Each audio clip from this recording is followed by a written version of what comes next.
पढ़ो बिस्मिल्लाह, शुरू करो खाना। शफकत नाल एक क्या असमा ऐसी, खाना खाइए असमा ए असी किवें, क्या सईदा ने बरमाला ऐसी। अमा बाज नहीं कदी भी असा खादा, खांदी आप ओ सानू खवा ऐसी।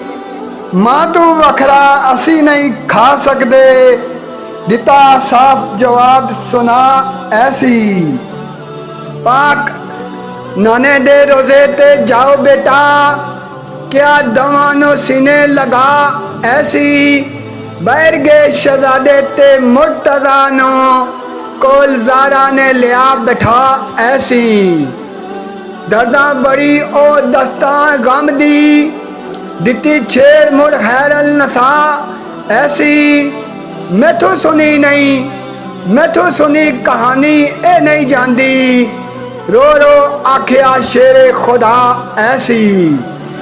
करके सबर दी फिर तलकीन अगों, कीती अर्ज बिनते मुस्तफा ऐसी। चंद घड़ियां तुसां दे कोल अजरोत, अदब नाल क्या बावफा ऐसी। सैम सुनो वसीयत आखिरी वेले, हुक्म करो क्या मुर्तजा ऐसी।